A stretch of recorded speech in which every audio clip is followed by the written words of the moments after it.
Hi అండి అందరికీ. ఈరోజు మనం 11th మార్నింగ్ షిఫ్ట్ 2 అనమాట. ఇది 11th షిఫ్ట్ 2న జరిగినటువంటి క్వశ్చన్ పేపర్లోని మిస్టేక్స్ ఏవైనా ఉంటే గనక మీరు ఒకసారి కామెంట్ బాక్స్లో కామెంట్ చేయండి. అంటే ప్రాథమిక కీలో మిస్టేక్స్ ఏవైనా ఉంటే మీరు కామెంట్ చేయండి. ఇక్కడ ఫస్ట్ బిట్ మనం చూసుకున్నట్లయితే క్రింది వాణిలో అభ్యసనగా పరిగణించగలిగేటటువంటి మార్పు ఏంటి? అభ్యసనగా పరిగణించగలిగేటటువంటి మార్పు ఏంటి అంటే ఇక్కడ ఆప్షన్ 3 అనేది రైట్ ఆన్సరే. అనుభవము శిక్షణ వల్ల వచ్చేటటువంటి మార్పు అనేది అభ్యసనగా పరిగణించవచ్చు.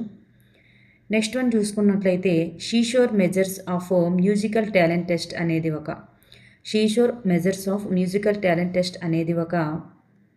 ఇది ఒక యాప్టిట్యూడ్ టెస్ట్ అండి. సహజ సామర్థ్య పరీక్ష is the right answer.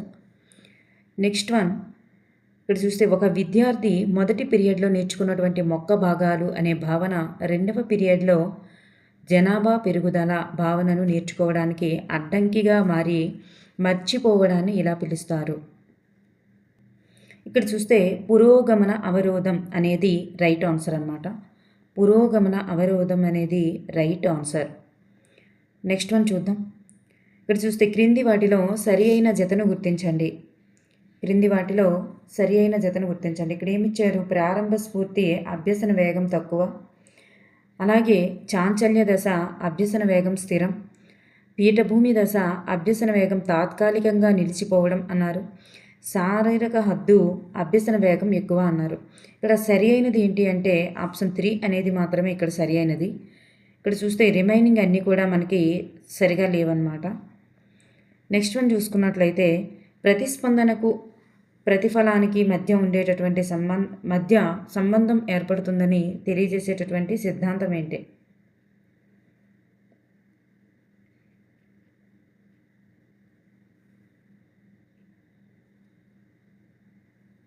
So ఇక్కడ చూస్తే మనకి కార్యసాధక నిబంధన అనేది ఆపరెంట్ కండిషనింగ్, కార్యసాధక నిబంధన సిద్ధాంతం is the right answer.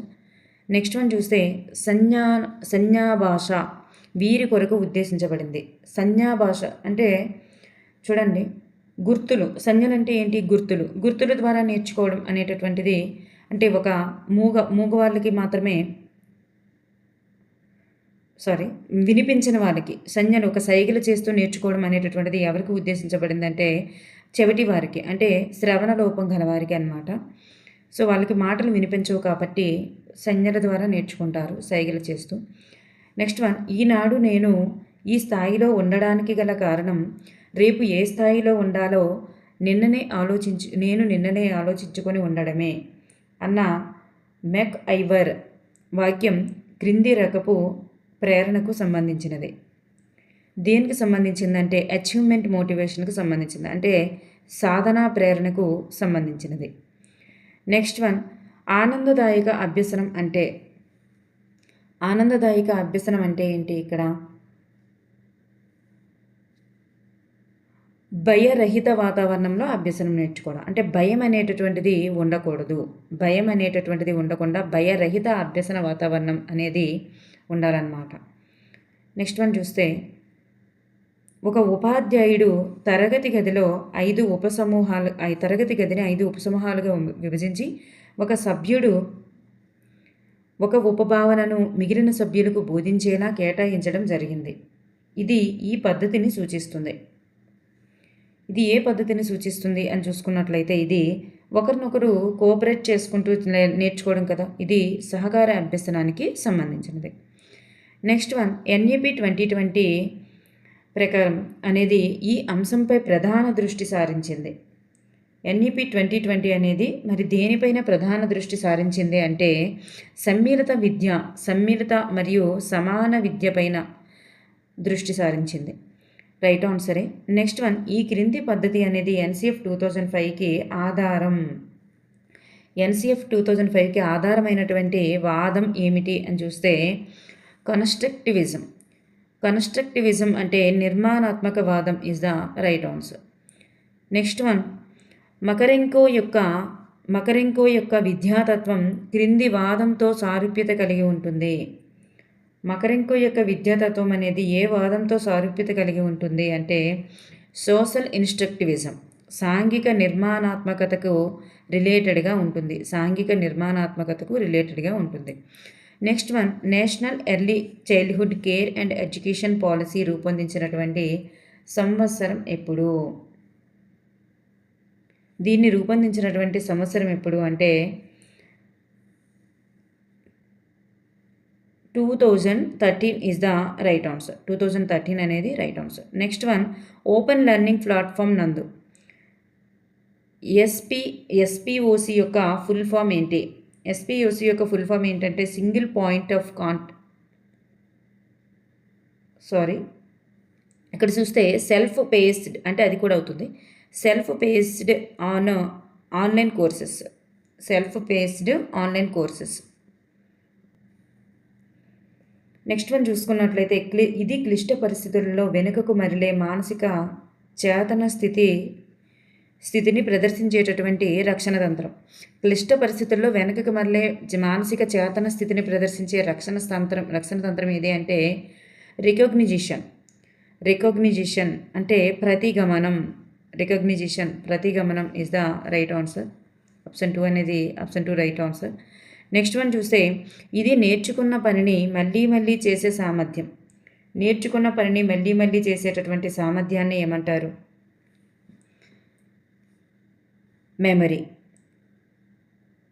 Memory అంటారు, అంటే స్మృతి is the right answer. Next one, వగైవ్ వక్రమునకు మరొక పేరేంటి? వక్రమునికి మరొక పేరేంటి? దాన్ని మనం సంచిత పౌనపున్య వక్రం అని అంటారు. క్యుములేటివ్ ఫ్రీక్వెన్సీ కర్వ్ అంటారు. సంచిత పౌనపున్య వక్రం అంటారు. నెక్స్ట్ వన్, పూర్వ బాల్యదశకు సంబంధించి మనోవిజ్ఞాన శాస్త్రవేత్తల అభిప్రాయం ఏంటి? పూర్వ బాల్యదశకు సంబంధించి మనోవిజ్ఞాన శాస్త్రవేత్తల యొక్క అభిప్రాయం ఏంటి? ఇక్కడ చూస్తే option 1 is the right answer. పూర్వ ముఠా వయస్సు మరియు అన్వేషణ వయస్సు ఈజ్ ద రైట్ ఆన్సర్.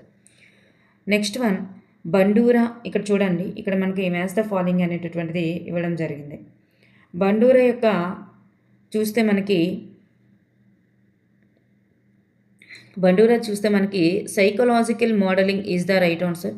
చూడండి, సైకలాజికల్ మోడలింగ్ అనేది ఏందన్నమాట. నెక్స్ట్ వన్, స్పియర్మెన్కి వచ్చేసరికి ద ఎబిలిటీస్ ఆఫ్ మ్యాన్, గార్డెనర్కి వచ్చేసరికి ప్రేమ్స్ ఆఫ్ మైండ్, చాప్లిన్కి వచ్చేసరికి డిక్షనరీ ఆఫ్ సైకాలజిస్ట్. ఇక్కడ option 1 is the right answer. Next one చూస్తే విలువల అధ్యయనం అనే మాపనాన్ని తయారు చేసిన వారు ఆల్ఫోర్డ్, అలాగే బెర్నర్ లెంచ్. వీళ్ళ ముగ్గురు is the right answer. Next one, కెరటం నాకు ఆదర్శం, అది లేచి పడుతున్నందుకు కాదు, పడినా లేస్తున్నందుకు అనేది వ్యక్తి యొక్క దీని దృఢత్వాన్ని తెలియజేస్తుంది. దేని గురించి తెలియజేస్తుంది అంటే అది ఒక సృజనాత్మకతను తెలియజేస్తుంది. వైఖరిని తెలియజేస్తుంది. వైఖరి అంటే దాని పట్ల వాళ్ళకు ఉండేటటువంటి దృఢమైనటువంటి వైఖరిని తెలియజేస్తుంది. యాటిట్యూడ్ అంటే వైఖరి, యాటిట్యూడ్ని తెలియజేస్తుంది అన్నమాట. నెక్స్ట్ వన్, ఆదర్శ భావనకు సంబంధించి సరి అయిన ప్రవచనాన్ని గుర్తించండి. ఆదర్శాత్మక భావనకు సంబంధించి సరి అయిన ప్రవచనాన్ని గుర్తించండి. ఇక్కడ చూస్తే రెండు కూడా రైట్ ఆన్సర్సే. ఎట్లా అంటే కార్ల్ రోజర్స్ ప్రకారం ఇది 3 మూలకాలను కలిగి ఉంటుంది. అలాగే క్యూ షార్ట్స్ను ఆత్మభావన మదింపుకు ఉపయోగిస్తారు. సో ఈ రెండు కూడా ఇక్కడ రైట్ ఆన్సర్సే. నెక్స్ట్ వన్ చూస్తే కాలక్రమ పట్టికలతో సంబంధం లేకుండా స్వేచ్ఛ, సహకారం ఆధార సూత్రాలుగా సాగేటటువంటి వైయక్తిక విద్యార్థి కేంద్రీకృత బోధనా విధానం ఏమిటి? దాన్నే మనం డాల్టన్ ప్రణాళిక అంటారు. డాల్టన్ ప్లానింగ్ అని అంటాం దాన్నే. నెక్స్ట్ వన్ చూస్తే డస్టర్ యొక్క అసాధారణ ఉపయోగాలు చెప్పమని విద్యార్థులకు అడగడం ద్వారా ఉపాధ్యాయుడు కొలవదగినటువంటి అంశం ఏంటి? ఇక్కడ ఉపయోగాలు చెప్పమని విద్యార్థులకు అడిగారు, డస్టర్ యొక్క ఉపయోగాలు. అప్పుడు వాళ్ళు ఏం చెప్తారు? వాళ్ళ యొక్క సృజనాత్మకతను ఉపయోగించి కొత్తవన్నీ చెప్తుంటారు కదా. సో ఇది సృజనాత్మకతకి సంబంధించినది. నెక్స్ట్ వన్, కొత్త కొత్త నగ తయారీలో స్వర్ణకారుడికి అవసరమైనటువంటి ప్రజ్ఞా రకం ఏంటి? కొత్త నగ తయారు చేయాలనుకోండి, అప్పుడు స్వర్ణకారుడికి ఎటువంటి ప్రజ్ఞ అవసరం అంటే మెకానికల్ ఇంటెలిజెన్స్. సో యాంత్రికమైనటువంటి ప్రజ్ఞ అనేది అవసరం. నెక్స్ట్ వన్ చూస్తే బ్రూనర్ ప్రకారం తృప్తిని కలిగించేటటువంటి అంతర్గత ప్రేరణ కారకాలు ఏంటి? బ్రూనర్ ప్రకారం తృప్తిని కలిగించే అంతర్గత ప్రేరణ కారకాలు ఏంటి అని చూసుకున్నట్లయితే ఇక్కడ కుతూహలం, ఉత్సుకత, అభ్యసన పట్ల ఆసక్తి, సమస్య పరిష్కార మార్గం, ఇవన్నీ కూడా రైట్ ఆన్సర్స్. నెక్స్ట్ వన్ చూస్తే ఎలక్ట్రా కాంప్లెక్స్లో ప్రత్యర్థులు ఎవరెవరు ఉంటారు? ఎలక్ట్రా కాంప్లెక్స్ వచ్చేసరికి అక్కడ తల్లిని కొడుకు అనేటటువంటి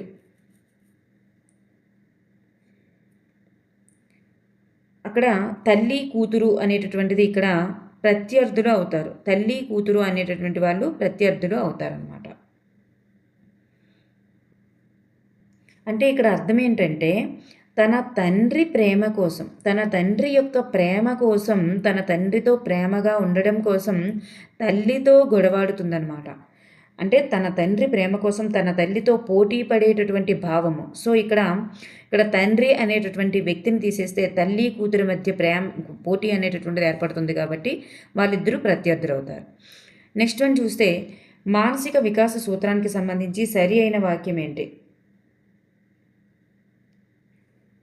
ఇక్కడ చూసుకున్నట్లయితే వికాసం అనేటటువంటిది అవిచ్ఛిన్నంగా సాగుతుంది అనేది రైట్ ఆన్సర్. అవిచ్ఛిన్నంగా సాగుతుంది. మరి ఎల్లప్పుడూ నిలువుగా ఊర్ధ్వముఖ దిశలో ఉంటుంది రాంగ్ ఆన్సర్. అన్ని దిశల్లో ఒకే విధంగా సాగుతుంది రాంగ్ ఆన్సర్. శారీరక పరిపక్వత పొందిన తర్వాత వికాసం ఆగిపోతుంది అన్నారు, ఇది కూడా రాంగ్ ఆన్సర్. నెక్స్ట్ వన్ చూస్తే ఒక వ్యక్తిలోని నిర్దిష్టమైనటువంటి జ్ఞానము, నైపుణ్యము లేదా నిర్వహించదగినటువంటి ప్రతిస్పందనల యొక్క సముదాయాన్ని ఏమంటారు? ప్రతిస్పందనల యొక్క సముదాయాన్ని మనం యాప్టిట్యూడ్ అంటారు, అంటే సహజ సామర్థ్యం అంటాం. జ్ఞానము నైపుణ్యము లేదా నిర్వహించదగిన ప్రతిస్పందనల సముదాయాన్ని మనం ఏమంటారంటే సహజ సామర్థ్యం అంటారు. సృజనాత్మకత కాదు, సహజ సామర్థ్యం అంటారు. దీన్నే యాప్టిట్యూడ్ అంటాం అన్నమాట. నెక్స్ట్ వన్ చూస్తే ఈ ఆలోచన రకంలో సృజనాత్మకత అనేది ఎక్కువగా ఉంటుంది. ఏ ఆలోచన అంటేది నిర్దేశిత ఆలోచనలో సృజనాత్మక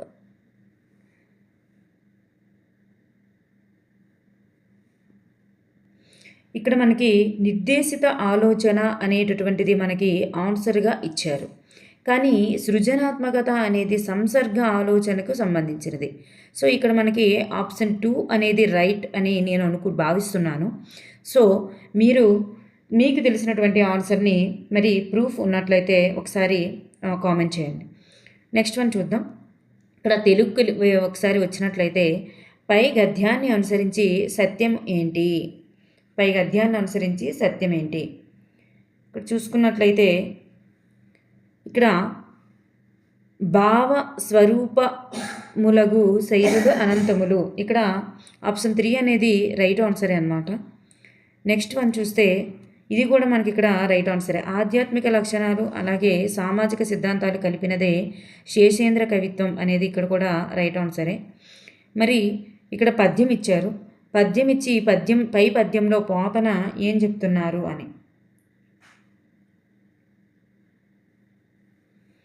పోతన రామచంద్రుని దయతో భాగవత రచనకు పూనుకున్నాడు అని చెప్పాడు. ఇక్కడ ఆప్షన్ 1 అనేది రైట్ ఆన్సర్. ఇక్కడ నెక్స్ట్ వన్ చూస్తే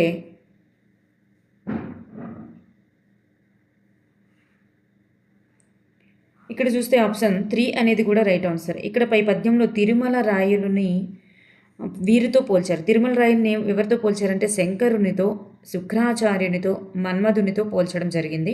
ఇక్కడ 3 కూడా right answer. Next one Venkata Parvateesa కవులుగా పేరు పొందిన వారు ఎవరంటే Balantrapu Venkatarao, Oleti Parvateesam is the right answer. Next one Tarikonda Vengamamba అష్టఘంటాల ప్రత్యేకత ఏమిటి? తరికొండ వెంగమాంబ యొక్క అష్టఘంటాల యొక్క ప్రత్యేకత ఏంటి అంటే ఇక్కడ 8 మంది ఇక్కడ చూస్తే అష్టఘంటాలు అనేటటువంటి ఉంటారు. 8 మంది రాతగాళ్లతో తన గ్రంథాలను రాయించడం జరిగిందనమాట.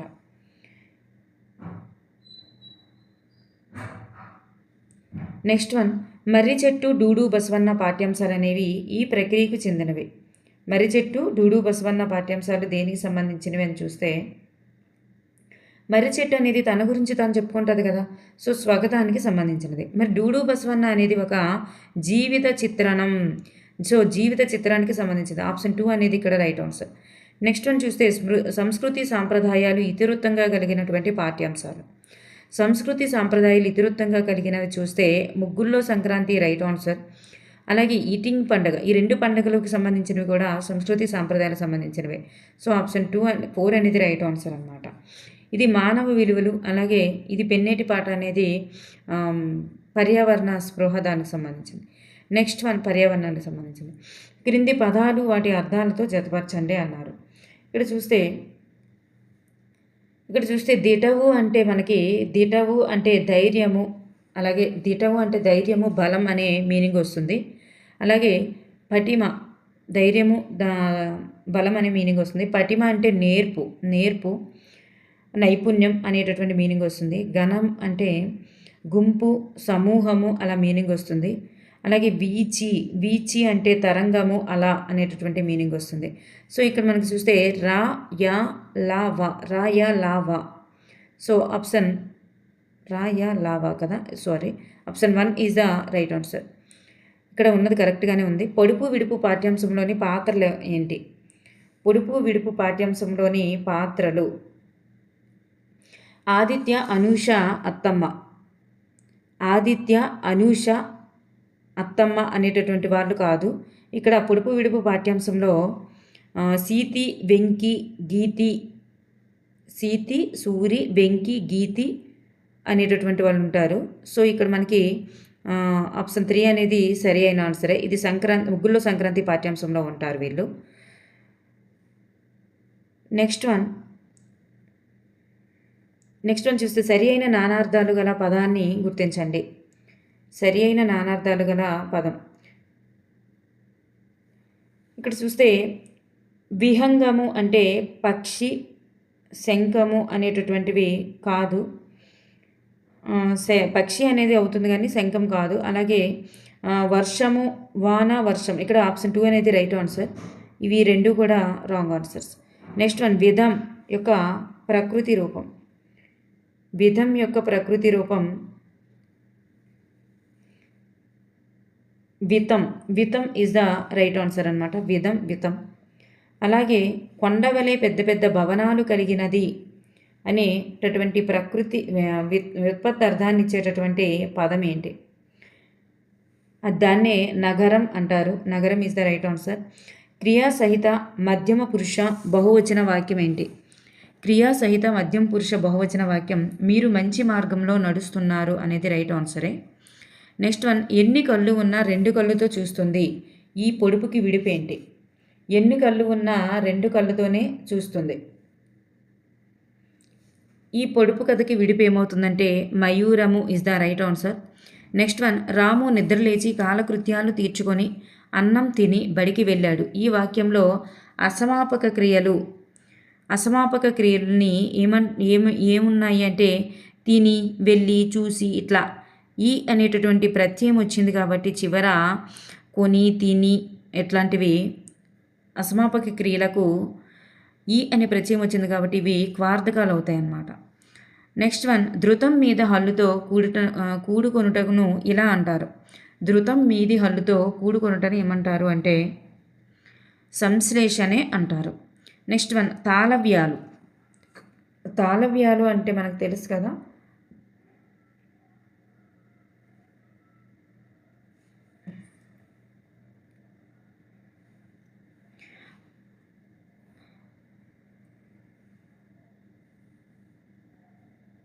ఇక్కడ చూస్తే దౌడ భాగం నుండి పుట్టేవి ఈజ్ ద రైట్ ఆన్సర్. దౌడ భాగం నుండి పుట్టేవి రైట్ ఆన్సర్.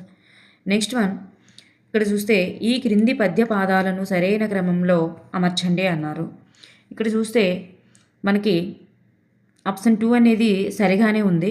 ఎంత ఎలుకగొన్ననేమి సత్పురుషుల నోట నెట్లు చెడ్డమాట వెడలు రాహువదన గహ్వరమున సున్నను నున్నను జంద్రు కరముల మృత రసమే కురయుగాదే. ఇక్కడ ఆప్షన్ 2 అనేది రైట్. ఇక్కడ రుణార్ణవం కాదు, రుణార్ణం. రుణార్ణం పదంలోని సంధి. రుణ ప్లస్ రుణం. ఇక్కడ రుణార్ణం అనేటటువంటిది విడదీసేటప్పుడు ఎట్లా వస్తుందంటే రుణ ప్లస్ రుణం అనేటటువంటిది వస్తుంది. సో రుణ ప్లస్ రుణం అనేటటువంటిది వృద్ధి సంధి అవుతుందన్నమాట. రైట్ ఆన్సరే ఉంది ఇక్కడ. క్రింది వాటిలో చతుర్థి తత్పురుష సమాస పదాలు ఏమిటి? చతుర్థి తత్పురుష సమాస పదాలు ఏంటి అని చూస్తే ఇక్కడ భిక్షాపాత్ర, అలాగే పడక కుర్చీ, అలాగే వేట కుక్కలు, ఈ 3 కూడా రైట్ ఆన్సరే. ఈ శాస్త్రవేత్త అనేటటువంటిది కాదనమాట. ఇక్కడ చూస్తే చతుర్థి తత్పురుష సమాస పదాలే ఈ 3 కూడా. ఈ శాస్త్రవేత్త అనేటటువంటిది కాదు. నెక్స్ట్ వన్ ఇక్కడ చూస్తే బాణం రాహువు కోరవలే భయం గొలిపింది. ఈ వాక్యం ఆధారంగా జతపరచండి అన్నారు. సో ఇక్కడ చూడండి, బాణం రాహువు కోరవలే భయం గొలిపింది. ఇక్కడ చూడండి వలే అనేటటువంటిది వచ్చింది. ఇక్కడ గొలిపింది అనేటటువంటిది ఏమవుతుందంటే సమాన ధర్మం. గొలిపింది అనేటటువంటిది భయం గొలిపింది అనేది సమాన ధర్మం అవుతుంది. వలే అనేటటువంటిది ఉపమ వాచకం అవుతుంది. ఇప్పుడు మనకు కావాల్సింది ఉపమానం, ఉపమేయం. ఇక్కడ పోలికకు మనం ఏదైతే తెచ్చుకున్నామో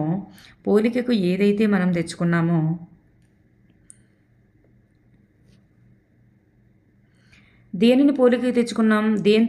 ఎవరితో పోలుస్తున్నాం? రాహువు యొక్క కోరతో పోలుస్తున్నాం బాణాన్ని.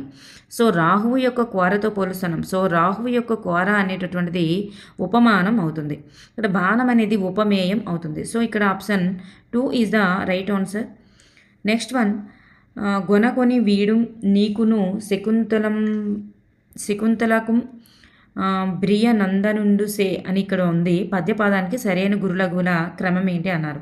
ఇక్కడ మనం చూసుకున్నట్లయితే లఘువు లఘువు లఘువు లఘువు. నెక్స్ట్ ఇక్కడ అరసున్నతో ఉంది గురువు లఘువు. నెక్స్ట్ నీ అని ఉంది కాబట్టి గురువు. నెక్స్ట్ లఘువు లఘువు లఘువు సున్నాతో ఉంది గురువు. లఘువు లఘువు సున్నాతో ఉంది గురువు. నెక్స్ట్ ఇది ద్విత్వం అయినప్పటికీ లఘువు లఘువు గురువు లఘువు గురువు లఘువు గురువు. ఇట్లా మనకి వచ్చేటటువంటిది ఏది ఉందంటే ఆప్షన్ 1 మాత్రమే ఉంది. సో మీరు చూసుకున్నట్లయితే మనం సరిగానే గుర్తించాము. ఇక్కడ మనకి చూడండి, అలా చూసుకుంటూ బ్యాక్ సైడ్ నుంచి వెళ్ళినా కానీ మనం గుర్తించినవన్నీ కూడా సరిగానే ఉంటాయి. So option 1 is the right answer. Next one వాక్యాలను ఉదాహరణలతో జతపరచాలి.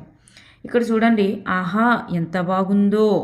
ఇక్కడ ఆహా ఎంత బాగుంది. ఇక్కడ మనకి నిషేధార్థక వాక్యం అంటే ఎట్లా రావాలంటే వద్దు కాదు కూడదు అట్లా రావాలి. సో ఇక్కడ అల్లరి చేయవద్దు అన్నారు కదా. సో ఇది మనకి నిషేధార్థక వాక్యమే అవుతుంది. అనుమశార్థక వాక్యం అంటే వస్తుందో రాదు, చేస్తుందో చేయదు అట్లా. అంటే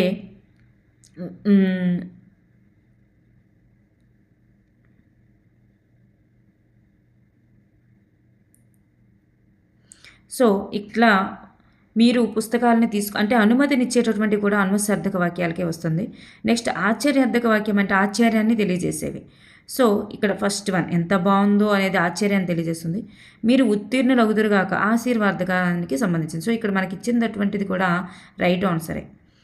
నెక్స్ట్ వన్ చూసుకున్నట్లయితే మనకి నెక్స్ట్ వన్ క్రింది వాటిలో ఉచ్చరించినవి ఏంటి? క్రింది వాటిలో సరైనవి ఏంటి అంటే ఇక్కడ పెదవులు కొంచెం దగ్గరగా ఉన్నప్పుడు పుట్టేటటువంటి అచ్చులు అర్ధ వివృతాలు అన్నారు. అలాగే ఉచ్చరించేటప్పుడు అర్ధ వివృతాలు అన్నారు కదా, ఇది మనకి రైట్ ఆన్సర్ అవుతుంది. అలాగే పెదవులు అర్ధ వివృత స్థితి కంటే మరింత దగ్గరగా వచ్చినప్పుడు ఉచ్చరించేటటువంటి అచ్చులు అనేటటువంటివి వివృత అచ్చులు. ఇక్కడ మనకి ఈ రెండు కూడా మనకి సరి అయినవే. సో ఇక్కడ ఆప్షన్ 2 అనేది సరిగానే ఉంది. నెక్స్ట్ వన్ చూస్తే ఉక్తలేఖనం చేయించేటప్పుడు దృష్టిలో ఉంచుకోవాల్సినవి ఏంటి? ఉక్తలేఖనం చేయించేటప్పుడు మనం తప్పులు రాసిన విద్యార్థులసే ఆ పదాలు ఎక్కువసార్లు రాయించాలి అనేటటువంటిది రైట్ ఆన్సర్. నెక్స్ట్ వన్ చూస్తే వ్యాకరణ బోధనలో ప్రదర్శనం సోపానంలో అంశ సేకరణ అనేటటువంటి ఉపసోపానంలో ఏముంటాయి?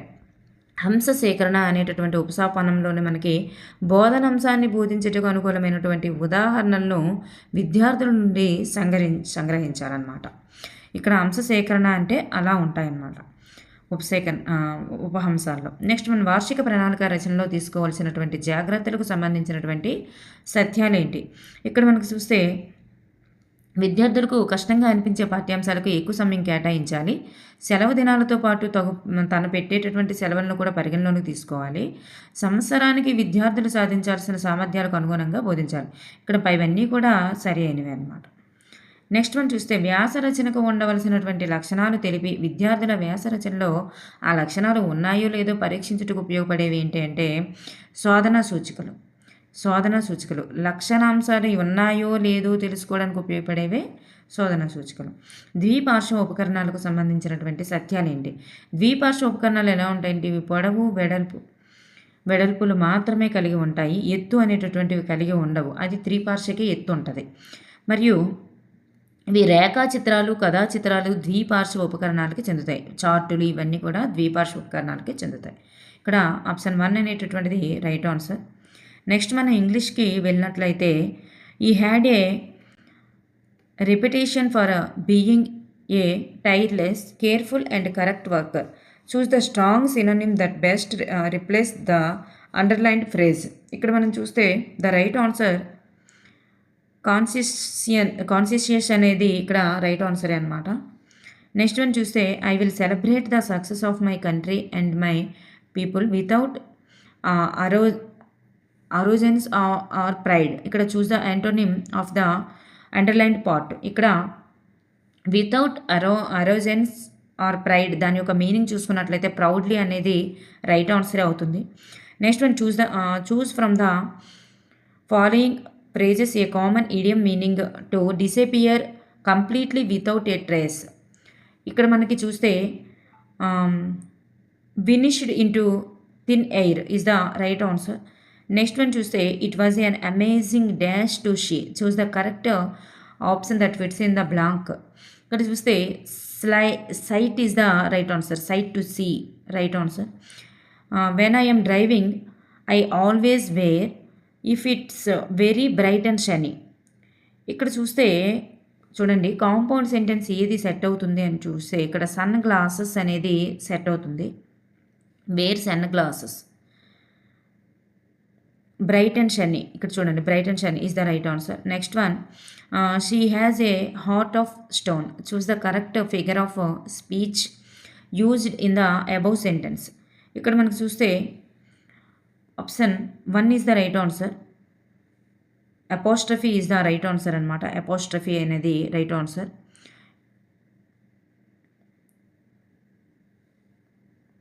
Next one who does the sign. మరి దీన్ని దేంతో సూచిస్తారు అని. స్టాండ్స్ ఫర్ అంటే ఇట్లాంటి సింబల్స్ ఉన్నాయి కదా అక్కడ పైన సింగిల్స్ సింబల్స్ ఉన్నాయి కదా అపోస్ట్రఫీ. మరి నెక్స్ట్ వన్ ఇది ఇలిప్సిస్ అంటారనమాట. ఇలిప్సిస్. నెక్స్ట్ వన్ ఇక్కడ చూస్తే choose the correct order of the given words as they appear in the dictionary ఆర్డర్లో పేర్చుకున్నట్లయితే మనం ఇక్కడ ఆప్షన్ 3 అనేది ఇక్కడ మనకి రైట్ ఆన్సర్ అవుతుంది. ఒకసారి ఆలోచించండి. ఇక్కడ సిఓఎన్ అన్నింటికి కామన్గానే ఉంది. ఎఫ్ కూడా కామన్గానే ఉంది. నెక్స్ట్ వచ్చేటటువంటి ఆర్డర్ని ఒకసారి చూసుకున్నట్లయితే మనకి ఐ అనేది ఫస్ట్ వస్తుంది. కాబట్టి ఇక్కడ మనకి ఇది ఫస్ట్ వస్తుంది. నెక్స్ట్ ఓ ఫస్ట్ తర్వాత వస్తుంది. నెక్స్ట్ మనకి ఆర్ తర్వాత వస్తుంది. నెక్స్ట్ యూ తర్వాత వస్తుంది. Next one the correct order in a formal letter is.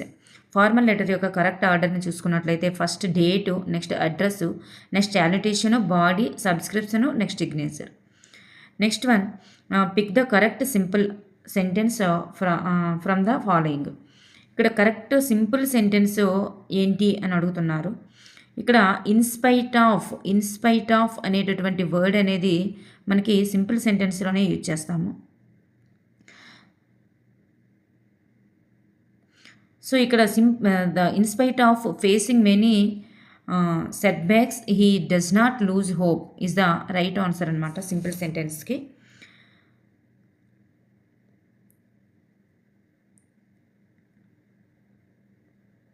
So ఇక్కడ మనకి సబ్జెక్టులు 2 వచ్చాయి కాబట్టి ఇది సింపుల్ కాదు. అలాగే ఇక్కడ మనకి చూడండి, చూస్తే కనుక ఇక్కడ సబ్జెక్ట్ వచ్చింది, మళ్ళీ ఇక్కడ మనకి అగైన్ సబ్జెక్ట్ వచ్చింది. ఇది కూడా కాదు, 2 టైమ్స్ సబ్జెక్ట్స్ వచ్చాయి కాబట్టి ఇవేవి కూడా సింపుల్ సెంటెన్స్ అయితే కాదు. నెక్స్ట్ వన్ చూస్తే choose the sentence with correct usage of verb forms. Verb forms అనేది కరెక్ట్ యూసేజ్ చేసినటువంటి సెంటెన్స్ ఏది అని చూసుకున్నట్లయితే, did you have a good tea అనేటటువంటిది ఇక్కడ మనకి రైట్ ఆన్సర్ అవుతుంది. నెక్స్ట్ వన్ చూస్తే identify the parts of speech for the underlined word he studied psychology the whole year. ఇక్కడ హోల్ అనేటటువంటిది దేనికి సంబంధించింది, మొత్తం అనేటటువంటి వర్డ్ అనేది దేనికి చెందుతుంది అంటే ఇది ఒక యాడ్జెక్టివ్ అనేది అనమాట.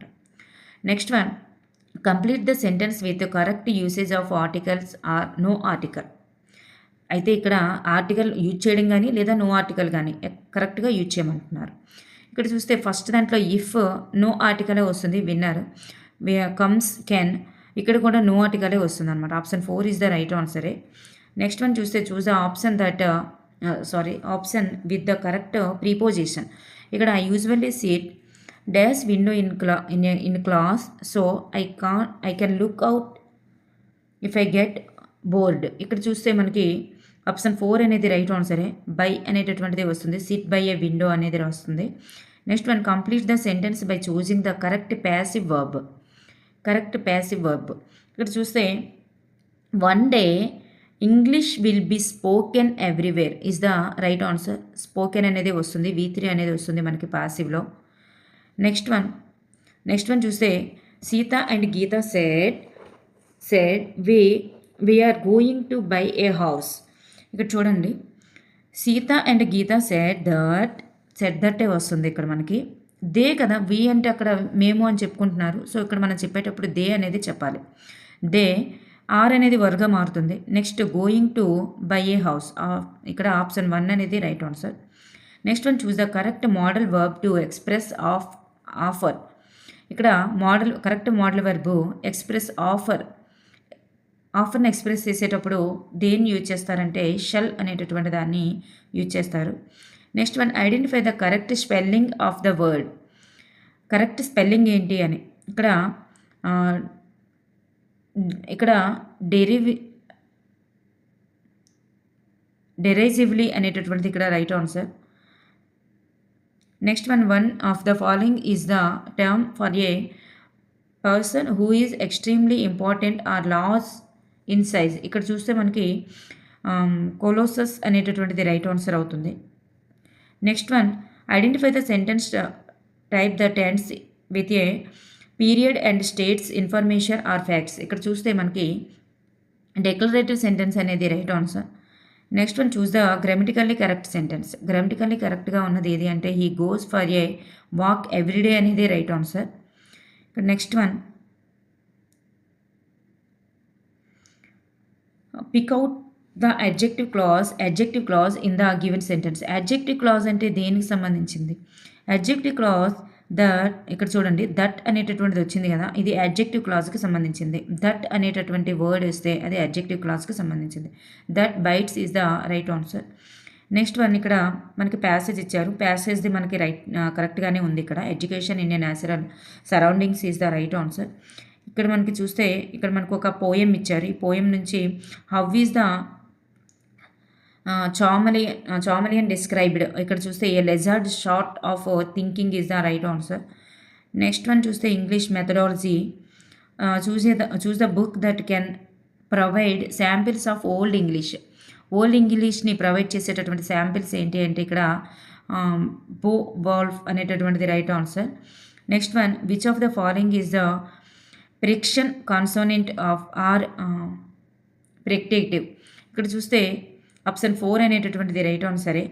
Next one which of the following is a limitation to the teaching method యొక్క లిమిటేషన్ చూసుకున్నట్లయితే ఇక్కడ మామూలుగా అయితే దాని యొక్క యూసేజెస్ చూసుకున్నట్లయితే learning experienced, learning is more enjoyable, learning is less stressful. ఈ 3 కూడా యూసేజెసే. మరి లిమిటేషన్కి వచ్చేసరికి most of the mother tongue learning is duplicated అనేటటువంటిది ఉంటుంది కాబట్టి సో ఇది అనేది ఫిజికల్ రెస్పాన్స్కి సంబంధించి మరి లిమిటేషన్ అనమాట.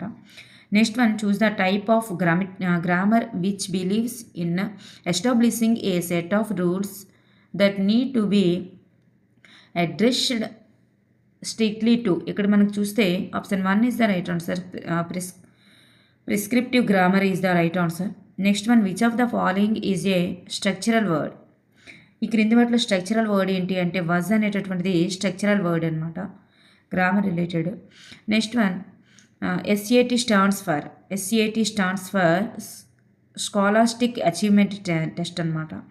నెక్స్ట్ వన్, మ్యాథమెటిక్స్ ఒకసారి చూసుకున్నట్లయితే ఇక్కడ ఒకడు తన గృహప్రవేశానికి 300 మందిని పిలవగా అందులో 30 మంది రాలేదు, మిగిలిన అందరూ మధ్యాహ్న భోజనం చేశారు.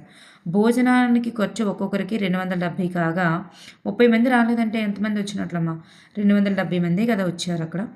సో ఒక్కొక్కరికి 270 కాగా అతని వద్ద 40,000 రొక్కం ఉన్నచో పొదుపు ఖాతా నుండి అతను ఎంత తేవలసి ఉంటుంది? సో అక్కడ మనకి 270 ఇంటూ 270 అనేటటువంటిది వేసుకుంటాం. అప్పుడు మనకి ఎంత వస్తుంది? దాంట్లో నుంచి మనం -40,000 అనేటటువంటిది మనకి సబ్ట్రాక్షన్ అనేటటువంటిది చేసుకున్నట్లయితే ఆన్సర్ అనేది మనకి 32,900 అనేది వస్తుందన్నమాట. 9 + 9 అనేటటువంటిది మనం చేస్తే 18 వస్తుంది. సో 18 అని చెప్పేసి మనం పెట్టేయకూడదు. 1 + 8ని కూడా మళ్ళీ మిక్స్ చేస్తే మనకి అప్పుడు 9 అనేటటువంటిది ఆన్సర్ వస్తుంది. So option 4 is right answer. Next one చూస్తే ఎన్ని 10,100 మిలియన్లకు సమానం? ఇక్కడ చూస్తే ఆప్షన్ 10,000 అనేటటువంటిది రైట్ ఆన్సరే. నెక్స్ట్ వన్, ఒక 4 అంకెల పరిపూర్ణ వర్గంలో మొదటి 2 అంకెల సంఖ్య మరియు చివరి 2 అంకెల సంఖ్యను వేరువేరుగా తీసుకుంటే అవి కూడా పరిపూర్ణ వర్గాలు అవుతాయి. అయితే ఆ సంఖ్య ఎంత అని చూసుకున్నట్లయితే మనకి ఆప్షన్ 1 అనేది రైట్ ఆన్సర్. చూడండి, మొదటి 2 అంకెల సంఖ్య మరియు చివరి 2 అంకెల సంఖ్యను వేరు చేసి తీసుకున్నారనుకోండి అమ్మ. ఇప్పుడు ఇది 16, ఇది 81. అలా తీసుకోండి సింపుల్గా. ఇవి పరిపూర్ణ వర్గాలు అవ్వాలి. ఈ 2 పరిపూర్ణ వర్గాలే కదా, సో పరిపూర్ణ వర్గాలు అవుతాయి. అయితే ఆ సంఖ్య ఏంటి అని అడిగారు.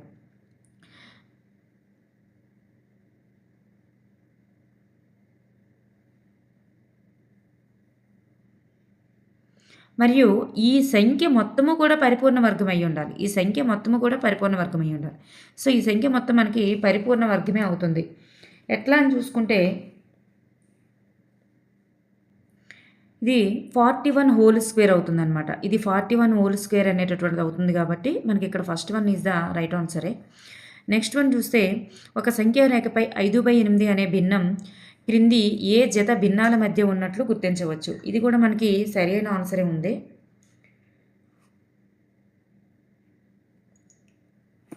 ఆప్షన్ 4 అనేటటువంటిది ఇక్కడ మనకి సరైన ఆన్సరే అనమాట.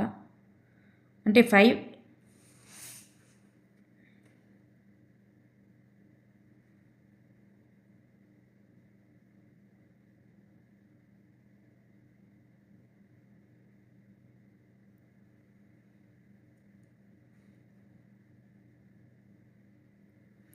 నెక్స్ట్ వన్ చూసుకున్నట్లయితే ఒక బాలుడు ఒక పుస్తకంలో ఒక రోజున 2/5వ భాగం, రెండవ రోజున 1/7వ భాగం చదివాడు. అయితే ఆ పుస్తకాన్ని పూర్తి చేయడానికి చదవలసిన భాగం ఎంత అని అడిగారు. అంటే ఈ 2 మిక్స్ చేసామనుకోండి, ఈ 2 మిక్స్ చేసి ప్లస్ ఎంతో కొంత ఎక్స్ అనుకుంటే అది ఫుల్ 1కి సమానం అవ్వాలి. 1కి సమానం అవ్వాలి.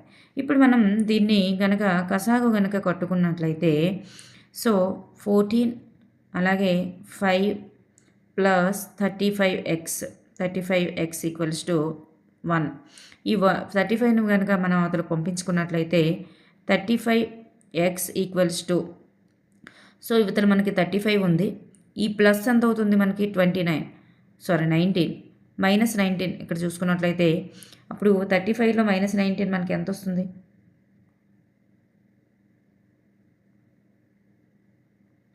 16 వస్తుంది కదా. సో 16/16 అనేటటువంటిది అవుతుంది. సో ఇవతల మనకి ఎక్స్ ఉన్న దాన్ని 35 అతను పంపిస్తే 16/35 ఇస్ ద రైట్ ఆన్సరే. నెక్స్ట్ వన్ చూస్తే ఒక తరగతిలో 25 మంది పిల్లలలో 15 మంది బాలికలు అయితే ఆ తరగతిలో బాలుర శాతం ఎంత? సో 25 మంది పిల్లల్లో బాలికలు ఎంతమంది? 15 మంది. అంటే బాలులు ఎంతమంది? 10 మంది. సో బాలులు 10 మంది. అంటే 25లో మొత్తం పిల్లల్లో బాలుర శాతం కావాలి అంటే మనకి సో మనకి బాలురు ఎంతమంది ఉన్నారు అంటే బాలురు మనకు వచ్చేసరికి 10 మంది ఉన్నారమ్మా. బాలురు 10 మంది కదా. సో బాలురు కావాలి కాబట్టి బాలురు బై మొత్తం వేయాలి ఇంటూ 100 వేసుకోవాలి. ఇప్పుడు మనకి ఆన్సర్ అనేది వస్తుంది. ఇప్పుడు మనకి ఎంత వస్తుందంటే 5 2 జా 5 5 జా, సో 5 1 జా 5 20 జా. సో ఇక్కడ మనకి 40% is the right answer. Next one చూస్తే ఒక స్కూటర్ను 60,000కు కొన్నాడు. మరి సంవత్సరానికి తరుగుదల రేటు అనేది 15% అనేది ఉంటే ఒక సంవత్సరం తర్వాత దాని యొక్క విలువ ఎంత? అప్పుడు దాన్ని మనం ఎలా కట్టొచ్చు? 60,000 ఇంటూ మరి ఇక్కడ 15% కదా అన్నారు. సో 15% అన్నారు కాబట్టి 15/100. 15/100 ఎంత వస్తుంది మనకి? 15/100. సో ఇక్కడ 2 సున్నాలకి ఇక్కడ 2 సున్నాలకి పోతే మనకి సో 9,000 అనేటటువంటిది వస్తుంది. 9,000 ఇక్కడ 2 సున్నాలకి పోతే మనకి ఎంత వస్తుందంటే 9,000 అనేటటువంటిది వస్తుంది.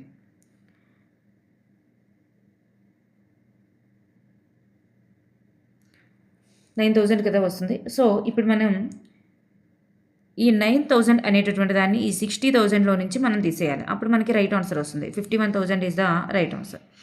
నెక్స్ట్ వన్, 10 మంది మనుషులు ఒక పనిని 15 రోజుల్లో పూర్తి చేస్తారు. కానీ నలుగురు ఆ పనిని ప్రారంభంలోనే వదిలి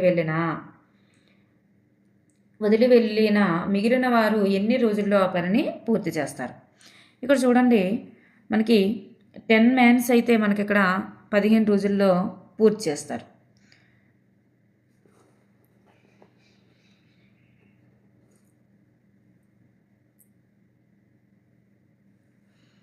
ఇక్కడ చూడండి 10 మ్యాన్స్ ఇక్కడ 15 డేస్ కదా. 10 మ్యాన్స్ 15 డేస్ అంటే 150 మ్యాన్ మైనస్ డేస్ ఇక్కడ పెట్టుకుందాం. నెక్స్ట్ ఇక్కడ చూస్తే ఇది 10 మ్యాన్ మైనస్ 4 మ్యాన్. ఇక్కడ 10 మ్యాన్ మైనస్ 4 మ్యాన్ తీసేయాలి కదా. సో 6 మ్యాన్ అనేటటువంటిది వచ్చింది. అప్పుడు మనం కడితే కనుక ఎట్లా వస్తుందంటే 150/6. ఇక్కడ మనకి 25 ఈజ్ ద రైట్ ఆన్సర్ అనమాట. 25 అనేది రైట్ ఆన్సర్. నెక్స్ట్ వన్ చూసుకున్నట్లయితే ఒక బుట్టలో ఉన్నటువంటి యాపిల్, నారింజ మరియు మామిడి పండ్ల నిష్పత్తి అనేది ఇచ్చారు.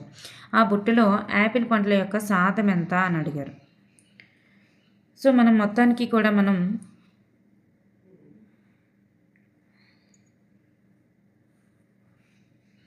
ఇక్కడ మొత్తం 10 కదా. ఇక్కడ మనకి టోటల్గా 10 కదా. సో మనకి ఏం అడిగారు ఇందులో? ఫస్ట్దే కదా యాపిల్. సో 5దే కదా అడిగారు. సో మనకి ఏదైతే అడిగారో అది ఫస్ట్ వేయండి. అంటే 5ది అడిగారు. సో టోటల్ కలిపినప్పుడు ఎంత వస్తుంది? 10 వస్తుంది. సో ఇంటూ 100 అనేటటువంటిది వేసుకున్నట్లయితే పర్సంటేజ్ వచ్చేస్తుంది. సో ఇక్కడ ఒక సున్నాకి ఇక్కడ ఒక సున్నాకి పోతే ఇక్కడ 0 ఉంది. సో 0 ఉంటుంది. సో 50% ఈజ్ ద రైట్ ఆన్సరే. నెక్స్ట్ వన్ చూస్తే ఒక వ్యక్తి ఒక రోజు నిద్రలో గడిపేటటువంటి కాలానికి సంబంధించి సెక్టార్పై కోణం పై చిత్రంలో 120 అయితే ఆ వ్యక్తి నిద్రలో గడిపేటటువంటి కాలం ఎంత? ఇక్కడ చూడండి, పై చిత్రంలో ఎంత అని అంటున్నారు? 120 అన్నారు కదా. సో ఫస్ట్ చూడండి, ఒక రోజు నిద్రలో గడిపేటటువంటి కాలానికి సంబంధించిన సెక్టార్పై కోణం ఎంత వచ్చిందంటే 120 వచ్చింది. అంటే అక్కడ అర్థం ఏంటంటే ఇప్పుడు 120 ఇంటూ ఇప్పుడు ఒక రోజుకి 24 అవర్స్ కదా, 24/360 అనేటటువంటిది మనం వేసుకోవాలి. సో 120 1 జా 120 3 జా కదా వస్తుంది, 3 జా. సో 3 1 జా 3 8 జా. సో 8 అవర్స్ అనేటటువంటిది రైట్ ఆన్సర్ అనమాట. నెక్స్ట్ వన్ మనం చూసుకుంటే ఒక వ్యక్తి ఒక వారంలో సగటున 7:45 నిమిషాలకు నిద్రిస్తాడు మరియు 6 రోజుల పాటు నిద్రించే సగటు సమయం అనేటటువంటిది 7:30 నిమిషాలు. అంటే డైలీ మామూలు సగటు వేసుకుంటే, అయితే యావరేజ్ వేసుకుంటే మిగిలిన రోజున నిద్రించిన సమయం ఎంత? ఇక్కడ సమ్స్ అనేవి టఫ్గానే ఇచ్చారు. మిగిలిన రోజున నిద్రించేటటువంటి సమయం అనేది ఇక్కడ మనకి ఇక్కడ పెద్ద సమ్ అండి. ఇప్పుడు మనం చెప్పేటందుకు కూడా మనకు అది టఫ్ ఉంటుంది కాబట్టి ఇక్కడ మనకి 9 hours 15 minutes అనేది రైట్ ఆన్సరే. నెక్స్ట్ వన్ చూసుకుంటే ఒక బండిని నడిపేటటువంటి వ్యక్తి సమవేగంతో ప్రయాణిస్తూ 5 నిమిషాలలో 1 కిలోమీటర్లో 2/5వ వంతు దూరం ప్రయాణించగలుగుతున్నాడు. అతడు అతడు టీ నిమిషాలలో డి దూరం ప్రయాణిస్తే అతడు ప్రయాణించినటువంటి దూరం తెలియజేసేటటువంటి సమీకరణం ఏంటి? ఏమవుతుంది అంటే ఇక్కడ మనకి ఆప్షన్ 4 అనేది right answer. 15D equals to 2T అనేటటువంటిది ఇక్కడ మనకి రైట్ ఆన్సరే అవుతుందన్నమాట. నెక్స్ట్ వన్ చూస్తే ఎన్ వాల్యూ ఇచ్చారు. ఇక్కడ ఎన్ వాల్యూ అనేటటువంటిది ఇచ్చారు. 8 పవర్ ఆఫ్ m అనేటటువంటి విలువను 8 పవర్ ఆఫ్ m అని రాయగలిగితే m విలువ ఎంత? సో ఇక్కడ ఎన్ వాల్యూ అనేది ఇచ్చారు కదా, ఎన్ వాల్యూని ఒకసారి మనం చూసుకున్నట్లయితే -2 క్యూబ్ అంటే ఎంత వస్తుంది మనకి? -8 వస్తుంది. -8 ప్లస్ 5n² అంటే n² అంటే ఎంత వస్తుంది మనకి? మైనస్ని స్క్వేర్ చేసిన ప్లస్సే వస్తుంది కాబట్టి ఇక్కడ 4 5 × 4 ఎంత వస్తుంది మనకి? 20 ప్లస్ ఇక్కడ -2 కదా మనం చేస్తాం, ఇక్కడ మైనస్గా మారిపోద్ది అనమాట. -2 అంటే -10 ఇక్కడ మైనస్ ఆఫ్ మైనస్ ఇక్కడ -2 ఉంది కాబట్టి -2. నెక్స్ట్ వన్ ఇక్కడ చూస్తే మనం ప్లస్ అనేటటువంటిది ఒకసారి చూద్దాం. 20 ఈ మైనస్లన్నీ కూడా మనకి 20 వచ్చింది. సో ఇక్కడ మనకి 0 అనేటటువంటిది వచ్చిందనమాట. So 8 power of 0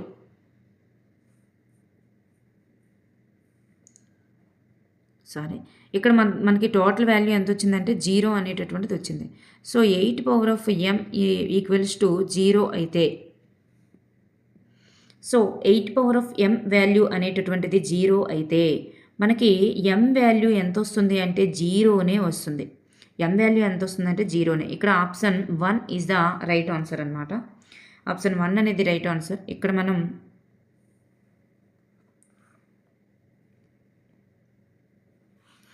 next one చూద్దాం. ఇక్కడ మనకి కీ రాంగ్ ఇచ్చినట్లే. నెక్స్ట్ వన్ చూస్తే ఇక్కడ మనకి ఆన్సర్ అనేది రైట్గానే ఉందండి. ఇక్కడ మనకి ఆన్సర్ కరెక్ట్గానే ఉంది. సో మనకి ఇక్కడ దీని యొక్క ఆన్సర్ అనేది కరెక్ట్గానే ఉంది. 78 PQ అనేటటువంటిది వస్తుంది చివరిగా మనం చేసుకున్నట్లయితే. నెక్స్ట్ వన్ ఇక్కడ చూస్తే దీన్ని x+1 చే భాగించగా వచ్చేటటువంటి శేషం ఏమవుతుంది అంటే శేషం అనేటటువంటిది 0 వస్తుందండి. x+1తో భాగించగా వచ్చేటటువంటి శేషం ఏమొస్తుందంటే 0 అంటే కరెక్ట్గా భాగించబడుతుంది అంటే దీని యొక్క కారణాంకం అనేది ఇది అవుతుంది అని అర్థం అనమాట. సో ఇక్కడ రైట్ ఆన్సరే.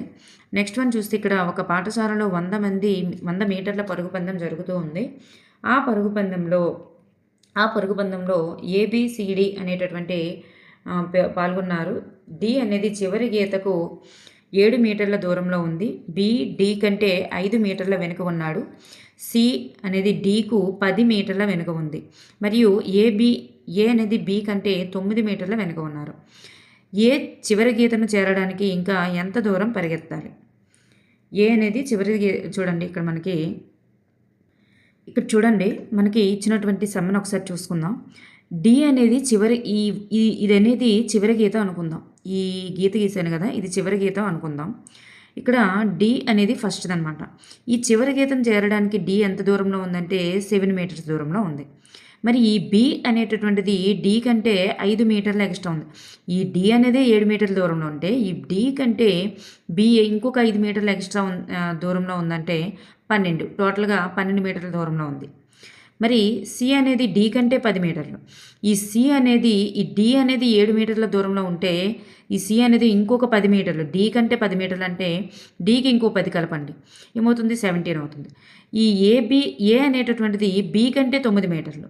ఈ ఏ అనేటటువంటిది బి ఎంత? 12. ఈ బి కంటే 9 మీటర్లు అంటే బీకి ఇంకో 10 కలపండి, 9 కలపండి, ఎంత వస్తుంది? 21. అంటే ఏ అనేటటువంటిది చివరి గీతం చేరాలంటే ఇంకెంత దూరం పరిగెట్టాలి? 21 మీటర్లు అనేది పరిగెత్తాలి. సో ఇక్కడ మనకి సరిగానే ఇచ్చారు. నెక్స్ట్ వన్ చూస్తే 5 మీటర్ల పొడవు మరియు 4 మీటర్ల వెడల్పు ఉన్నటువంటి భూమిలో 1 మీటర్ భుజం గల 5 చదరపు ఫ్లవర్ బెడ్లు అంటే పూల తోటలు త్రవ్వబడ్డాయి. మిగిలిన భూమి యొక్క వైశాల్యం త్రవ్వబడ్డాయి. మిగిలిన భూమి యొక్క వైశాల్యం ఎంత? ఇక్కడ మనకు చూస్తే ఫస్ట్ ఏరియా కనుక కట్టుకున్నట్లయితే మనకి 20 మీటర్ స్క్వేర్ వస్తుందండి. ఇక్కడ మనం దీని యొక్క ఏరియా కట్టినట్లయితే 20 వస్తుందండి. నెక్స్ట్ 1 మీటర్ భుజం గల 5 చదరపు ఫ్లవర్ బ్లెడ్లు అన్నారు కదా, 1 మీటర్ పొడవు గల 5 అన్నారు కాబట్టి దాన్ని కడదాం. దాన్ని కట్టుకున్నట్లయితే మనకి 5 వస్తుందండి. దీన్ని కడితే కనుక 5 వస్తుంది. 1 మీటర్వి 5 అన్నారు కదా. సో 5 అనేటటువంటిది వస్తుంది. సో మనకు ఈ రెండింటిని డివిజన్ చేసుకున్నట్లయితే మనకి 15 is the right answer. Next one, ఒక వైర్ను 10 సెంటీమీటర్ల భుజంగా గల చతురస్రాకారంగా ఉంచారు. అదే వైర్ను 12 సెంటీమీటర్ల పొడవుగా గల దీర్ఘచతురస్రాకారంగా ఉంచినప్పుడు దాని యొక్క వెడల్పు ఎంత? ఒక వైర్ను 10 సెంటీమీటర్ల భుజంగా గల చతురస్రాకారంగా ఉంచారు. అదే వైర్ని 12 సెంటీమీటర్ల పొడవు అంటే ఇక్కడ ఏంటి, ఇక్కడ వంచారు అంటే అక్కడ అర్థం ఏంటంటే చుట్టుకొలత. అక్కడ దేన్ని తెలియజేస్తుందంటే చుట్టుకొలతను తెలియజేస్తుంది అనమాట. చుట్టుకొలత మనకి ఎంత వచ్చింది? 40 అనేటటువంటిది వచ్చింది. దీర్ఘచతురస్రం చుట్టుకొలతకు సూత్రం ఏంటి? 2 × L+B కదా. 2 × L+B 2 వేసాం. L ఎంత ఇచ్చారు మనకి? 12 ఇచ్చారు. B తెలుసా? తెలియదు. సో ఇట్లా వచ్చింది. So 40 = 24 + 2B. ఇప్పుడు మనం ఈ 24ని ఇవతలకి తెస్తాం. ఈక్వల్స్ టు ఇవతలకి తెస్తే మైనస్ అవుతుంది. ఇది ఈక్వల్స్ టుగా మారుతుంది. ఇప్పుడు మనకి 16 అవుతుంది. 16 = 2B. సో ఈ 2 అనేది ఇవతలకి తెస్తే భాగిస్తుంది కదా. సో 8. సో B వాల్యూ మనకి ఎంత వచ్చిందంటే 8 is the right answer. Next one, ఒక స్తూపం యొక్క ఎత్తు ఇచ్చారు మరియు దాని యొక్క వక్రతల వైశాల్యం ఇచ్చారు. మరి అలాంటప్పుడు ఘనపరిమాణం కట్టడం. ఘనపరిమాణానికి సూత్రం ఏంటి? 2πRh కదా. 2πRh. మరి ఇక్కడ మనం చూస్తే 2 × π వాల్యూ 22/7. R ఇచ్చారా మనకి? R అనేటటువంటిది ఇవ్వలేదు. నెక్స్ట్ ఎత్తు ఎంత ఇచ్చారు మనకి? 14 అనేటటువంటిది ఇచ్చారు. ఇది దేనికి సమానం అంటే 264కి సమానం. అప్పుడు మనకి ఇలా సమానం. సో ఇలా మనం చేస్తూ ఉంటే 7 1 7 2. ఇప్పుడు మనం ఈ ఆర్ని ఇటు ఉంచేసి ఇవన్నీ కూడా మనం 22 2 44 × 2 88. 264/88 అనేది R వాల్యూ. సో 3 అనేటటువంటిది వచ్చింది R వాల్యూ మనకి. R వాల్యూ 3 వచ్చింది కదా. R వాల్యూ 3 వచ్చిన తర్వాత మనం ఏం చేస్తాం? ఇక్కడ మనం వాల్యూమ్ అనేటటువంటిది కడతాం. వాల్యూమ్ కట్టేటప్పుడు ఎట్లా వస్తుంది మనకి? πr²h. πr² అనేటటువంటిది వాల్యూమ్ యొక్క ఫార్ములా. ఇందులో మనకి పై వాల్యూ తెలుసు, R వాల్యూ 3 అనేది తెలుసు, H వాల్యూ 14 తెలుసు. అది మనం వేసుకున్నట్లయితే answer 396 is the right answer.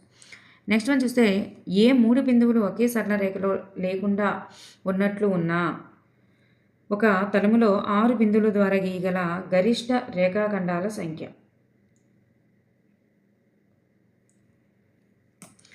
ఇక్కడ చూడండి, ఇక్కడ 15 ఈజ్ ద రైట్ ఆన్సర్. ఇక్కడ 15 ఈజ్ ద రైట్ ఆన్సర్ అవుతుంది. ఇక్కడ ఏమవుతుంది అంటే ఏ 3 బిందువులు ఒకే సరళ రేఖలో లేకుండా ఉన్నట్లు ఉన్న ఒక తలంలో 6 బిందువుల ద్వారా గీయగల గరిష్ట రేఖాఖండాల సంఖ్య అని అడిగారు కదా. ఇక్కడ మనకి ఫార్ములా ఏమవుతుందంటే 6 ఫ్యాక్టోరియల్ × 6 ఫ్యాక్టోరియల్ / 2 ఫ్యాక్టోరియల్ × 6 - 2 ఫ్యాక్టోరియల్ ఇట్లా వస్తుందన్నమాట. ఇప్పుడు మనకి దీన్ని కనుక మనం చేసుకున్నట్లయితే మనకి 15 అనేటటువంటిది ఆన్సర్ వస్తుంది. నెక్స్ట్ వన్ చూస్తే, ఇక్కడ క్రింది వానిలో అసత్య ప్రవచనం ఏంటి? క్రింది వానిలో అసత్య ప్రవచనం ఏంటి అని అడిగారు. ఇక్కడ చూసుకున్నట్లయితే అల్పకోణం ఎప్పుడు కూడా 90 గంటల లోపే ఉంటుంది. అధిక కోణం కొలత ఇక్కడ 90. ఇక్కడ చూడండి,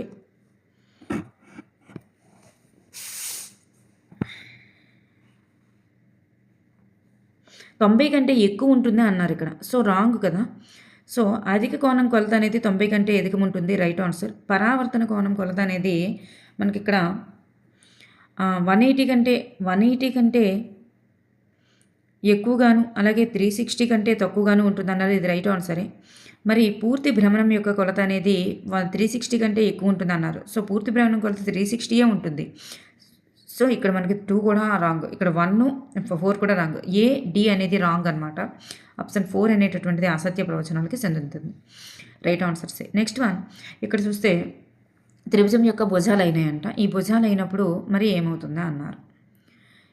ఇవి త్రిభుజం యొక్క భుజాలు అయితే ఏమవుతుందంటే ABBC అనేవి CA కంటే ఎక్కువ ఉంటాయి. ఆప్షన్ 3 అనేది రైట్ ఆన్సర్. 4 అనేది రైట్ ఆన్సరే. ఒక రాంబస్ యొక్క కర్ణాలు ఇచ్చారు. కర్ణాల కొలతలు అనేవి 24 యూనిట్లు 10 యూనిట్లు ఇచ్చారు. అయితే దాని యొక్క భుజం కొలత ఎంత అని అడిగారు. కర్ణాలు అంటే ఏంటి? D1 D2 అనేటటువంటిది ఇచ్చారు. D1 D2 అనేటటువంటిది ఇచ్చారు. Square by 2 plus D2 square by 2 అనేటటువంటిది ఫార్ములా కనుక వేసుకున్నట్లయితే మనకి ఎస్ స్క్వేర్ వస్తుంది. ఎస్ స్క్వేర్ అనేటటువంటిది వస్తుంది. సో మనకి ఎస్ వాల్యూ కావాలంటే ఎస్ స్క్వేర్ ఇక్కడ మనం కడితే కనుక 169 అనేది వస్తుందండి S square value. So S value ఎంత వస్తుందంటే మనకి 13 అనేటటువంటిది వస్తుంది. D1 D2 వాల్యూలు ఇచ్చారు కదా, ఇందులో సగం కడితే మనకి అట్లా భుజం అనేటటువంటిది రాదు. సగం స్క్వేర్ కట్టేసి రెండింటిని మిక్సప్ చేసి మనకి కనుక వర్గమూలం చేసుకున్నట్లయితే మనకు ఆన్సర్ వస్తుంది, రైట్ ఆన్సర్. నెక్స్ట్ మన మెథడాలజీ కనుక చూసుకున్నట్లయితే ఇక్కడ గణిత బోధన యొక్క సాధారణ లక్ష్యం కానిది ఏది? ఇక్కడ మనకి ఆప్షన్ 3 అనేది రైట్ ఆన్సరే. పిల్లలు అర్థవంతమైన సమస్యలు రూపొందిస్తారు మరియు సాధిస్తారు అనేది రైట్ ఆన్సర్. నెక్స్ట్ వన్ వినియోగ లక్ష్యానికి సంబంధించిన స్పష్టీకరణలు. వినియోగ లక్ష్యానికి సంబంధించినటువంటి స్పష్టీకరణలు చూసుకున్నట్లయితే ఇక్కడ సామాన్యీకరణం చేయడం అనేటటువంటిది రైట్ ఆన్సర్. అలాగే విశ్లేషణ చేయడం అనేది అవగాహనకు చెందుతుంది. దోషాలను గుర్తించడం, అలాగే సంబంధాలను స్థాపించడం, ఇవన్నీ కూడా వినియోగమే. ఆప్షన్ 4 అనేది రైట్ ఆన్సరే. నెక్స్ట్ వన్ చూస్తే విద్యార్థి క్రియాత్మక భాగస్వామిగా ఉండేటటువంటి గణిత బోధనా పద్ధతుల జంట ఏంటి? క్రియాత్మక భాగస్వామిగా ఉండాలి అంటే అక్కడ ఏం జరగాలంటే అన్వేషణ పద్ధతి మరియు ఆగమన పద్ధతి అనేటటువంటిది ఉండాలి. నెక్స్ట్ వన్ కేంద్ర ప్రభుత్వం ప్రాథమిక పాఠశాలల కొరకు నల్లబల్ల పథకం, బ్లాక్ బోర్డు, ఓబీబీ పథకం తీసుకువచ్చింది కదా, ఆపరేషన్ బ్లాక్ బోర్డు. మరి ఇది ప్రారంభించినటువంటి సంవత్సరం ఎప్పుడు అంటే 1987 is the right answer. Next one Morrison నమూనా పాఠ్య పథకంలోని సోపానాలను వరుస క్రమంలో అమర్చాలి. ఇక్కడ మనం చూసుకున్నట్లయితే ఆప్షన్ ఇక్కడ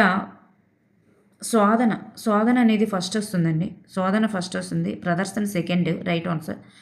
మరి సాంశీకరణం థర్డ్ వన్ వస్తుంది. నెక్స్ట్ వ్యవస్థీకరణ వస్తుంది, లాస్ట్కి వల్ల వేయడం వస్తుందండి. సో ఇక్కడ మనకి ఇచ్చింది రైట్ ఆన్సరే. నెక్స్ట్ వన్ వ్యాసరూప ప్రశ్నలు తయారు చేయనప్పుడు ఉపయోగించకూడని పదం ఏంటి? ఇక్కడ చర్చించుము అనేటటువంటి దాన్ని ఉపయోగించకూడదు. వ్యాసరూప సమాధాన ప్రశ్నలకి చర్చించండి అని చెప్పేసి ఉపయోగించకూడదు. మరి చర్చించమనేది ఏంటి? అది మౌఖికానికి సంబంధించినది. సో బయటికి మాట్లాడడానికి వ్యాసరూప ప్రశ్నలను తయారు చేసేటప్పుడు అట్లాంటి వర్డ్స్ ఇవ్వకూడదు. రాయడానికి సంబంధించిన ఇవ్వాలి కానీ చర్చించము అనేది ఇవ్వకూడదు. నెక్స్ట్ వన్ ఈవీఎస్కి ఒకసారి చూద్దాం. క్రింది వానిలో ఖనిజ ఆమ్లం ఏంటి? సల్ఫ్యూరిక్ ఆమ్లం అనేటటువంటిది ఖనిజ ఆమ్లానికి చెందుతుంది. నెక్స్ట్ వన్ ఒక ఖగోళ దర్పణం యొక్క వక్రతా వ్యాసార్థం అనేది 30 సెంటీమీటర్లు. ఆ దర్పణం యొక్క నాభ్యంతరం ఎంత అని అడిగారు. ఇక్కడ నాభ్యంతరానికి సూత్రం ఏంటంటే small F equals to R/2. R అంటే ఏంటి? క్యాపిటల్ ఆర్ అంటే వ్యాసార్థం. సో 30/2 అంటే మనకి 15 centimetres is the right answer. Next one నీరు 100 డిగ్రీస్ వద్ద మరుగుతుంది. మరి కెల్విన్ స్కేల్లో నీటి యొక్క బాష్పీభవనం, కెల్విన్ అంటే ఏం చేయాలి? మనకి సెల్సియస్లో ఇచ్చినప్పుడు కెల్విన్లో కావాలనుకుంటే దీనికి 273 అనేటటువంటి దాన్ని యాడ్ చేయాలి. కెల్విన్లో కావాలనుకుంటే యాడ్ చేయాలమ్మా, 273 యాడ్ చేయాలి. సో ఆప్షన్ 4 అనేది రైట్ ఆన్సర్. నెక్స్ట్ వన్ మెరుపులు సంభవించినప్పుడు మేఘపు దిగువ అంచు మరియు భూమి యొక్క ఉపరితలం వద్ద పోగయ్యేటటువంటి విద్యుత్ ఆవేశాల స్వభావాలు ఎలా ఉంటాయంటే రుణ మరియు ధన రెండు కూడా ఉంటాయన్నమాట. రుణావేశము ధనావేశం అనేటటువంటిది ఉంటుంది. ఆప్షన్ రైట్ ఆన్సర్ ఇక్కడ. నెక్స్ట్ వన్ వాతావరణ మార్పులను గురించినటువంటి సరైనటువంటి వాక్యం ఏంటి అని అన్నారు. ఇక్కడ వాతావరణ మార్పులకు సంబంధించి సరైన వాక్యం ఏది అంటే ఇక్కడ మానవుని యొక్క విచక్షణారహితమైనటువంటి చర్యలు వాతావరణ మార్పులకు కారణమవుతున్నాయి. అలాగే వాతావరణ మార్పు కారణంగానే అకాల వర్షాలు, కరువులు ఇలాంటివన్నీ కూడా సంభవిస్తున్నాయి. రోజువారీ వాతావరణ పరిస్థితుల్లో కలిగే మార్పుల్ని క్లైమేట్ అంటారు అనేది రాంగ్ ఆన్సర్. మరి గ్లోబల్ వార్మింగ్, ఓజోన్ పొర క్షీణత మరియు ఆమ్ల వర్షాలు వాతావరణ మార్పు యొక్క పర్యవసానాలే. ఇక్కడ మనకు ఆప్షన్ 3 అనేటటువంటిది రైట్ ఆన్సర్. నెక్స్ట్ వన్ చూస్తే క్రింది ప్రవచనాలను చదివి సరైనటువంటి ఐచ్ఛికాన్ని ఎంచుకోండి అన్నారు. ఇక్కడ మనకి రెండు కూడా సరి అయినవేనండి. మరి కేంద్రకంలో ప్రోటీన్ల తయారీకి కావలసిన సమాచార వనరు ఏదంటే డిఎన్ఏనే. సమాచార వనరు మార్చితే విభిన్న శరీరాకృతుల నిర్మాణం అనేటటువంటిది జరుగుతుంది. రెండు కూడా సరైన ఆన్సర్సే. నెక్స్ట్ మన క్రింది వాక్యాలను చదవండి, సరైన సమాధానం గుర్తించండి. కాండం బలంగా మారితే అది మ్రాన్ అవుతుంది, రైట్ ఆన్సర్. బలమైన మ్రాను అనేది యాంత్రిక బలాన్ని మాత్రమే ఇస్తుంది, రాంగ్ ఆన్సర్. సో ఇక్కడ మనకు ఆప్షన్ 2 అనేది రైట్ ఆన్సర్ అనమాట. నెక్స్ట్ వన్, విభాజ్య కణాల యొక్క లక్షణం కానిది. విభాజ్య కణాలు ఎలా ఉంటాయంటే చిక్కని కణద్రవ్యం, స్పష్టమైన కేంద్రకము, అలాగే పలుచని సెల్యులోజ్ కణకవచం కూడా ఉంటుంది. మరి పెద్ద రిక్తికలు కలిగి ఉండడం అనేది రాంగ్ ఆన్సర్ అనమాట.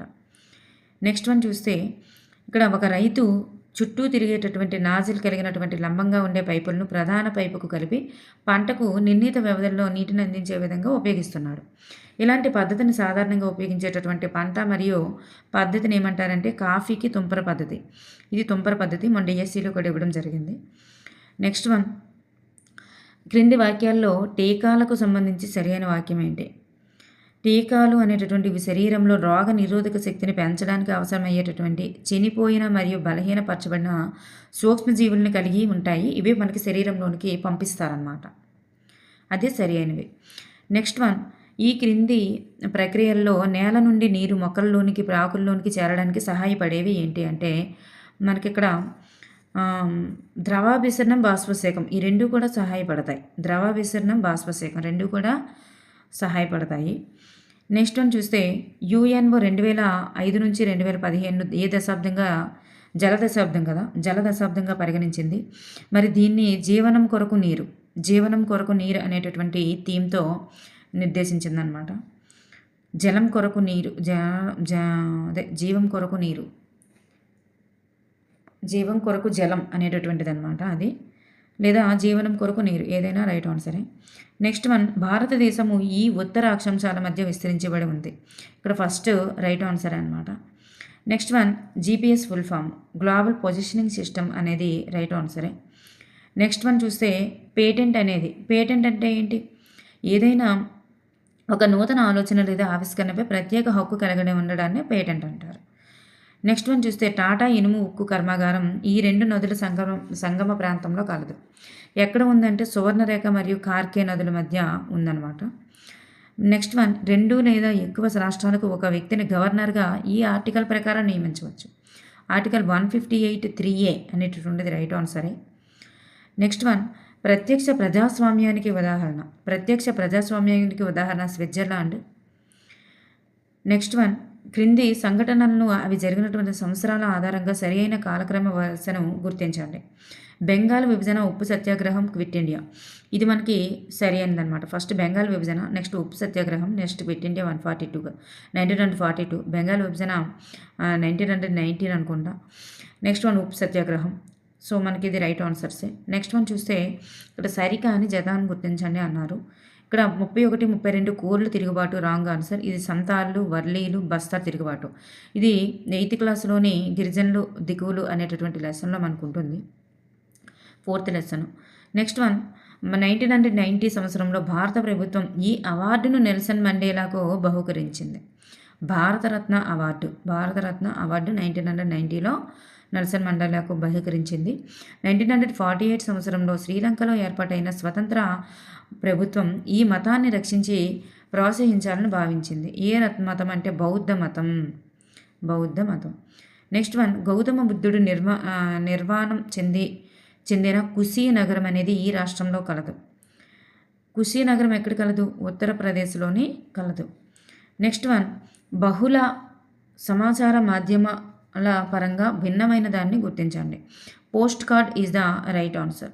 Post card. Next one, methodology చూసుకున్నట్లయితే షో ఆల్టర్ ప్రకారం విజ్ఞాన శాస్త్ర లక్షణం కానిది ఏంటి? షో ఆల్టర్ ప్రకారం అనుభవాత్మకం అంటాడు, సాపేక్ష సత్యం అంటాడు, పరిపూర్ణమైనది అంటాడు, అంతిమ సత్యం కలిగి ఉంటుంది అనేది రాంగ్ ఆన్సర్. నెక్స్ట్ వన్, జ్ఞానం విద్యా లక్ష్యానికి సంబంధించి సరైన సమాధానాన్ని గుర్తించండి. జ్ఞానం అనేటటువంటి దాన్ని చూస్తే ఇక్కడ మనకి జ్ఞానం అనేటటువంటిది జ్ఞానాత్మక రంగంలో ఇది అత్యున్నత స్థాయి లక్ష్యం అన్నారు. Wrong answer. అత్యున్నత స్థాయి లక్ష్యం ఏంటి? మూల్యాంకనం. సో ప్రజ్ఞతో సంబంధం కలిగి ఉన్నటువంటి విద్యా లక్ష్యం అభ్యసన సమయంలో, పరీక్షా సమయంలో ఒకే విధంగా ఉంటుంది. ఈ రెండు కూడా రైట్ ఆన్సర్సే. ఆప్షన్ 1 అనేది కాదు, ఇక్కడ ఫస్ట్ది ఏ అనేది కాదనమాట. So option 1 is the right answer. Next one చూస్తే బోధనా సామగ్రికి సంబంధించి క్రింది వారిలో సరైన వాక్యాన్ని గుర్తించండి.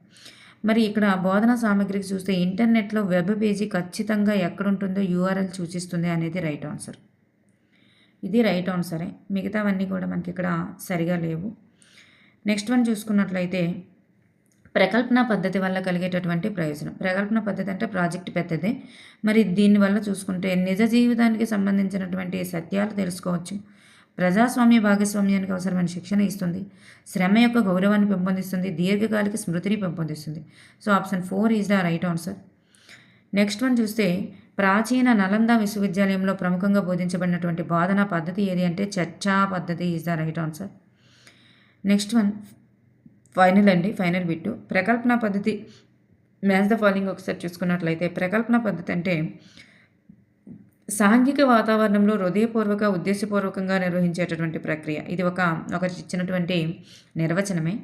సమస్య పరిష్కార పద్ధతి అంటే ఆగమన నిగమన పద్ధతులను అనుసరిస్తుంది. చర్చా పద్ధతి అంటే ఒకరి ఆలోచనల కంటే ఇద్దరి ఆలోచనలు మిన్న అంటారు కదా, అది చర్చా పద్ధతి యొక్క నానుడి. విచారణ పద్ధతి అంటే చురుకుగా విషయాలను అభ్యాసకులే విచారణ చేయడం అనేటటువంటిది అనమాట. ఓకేనండి. Thank you for everyone.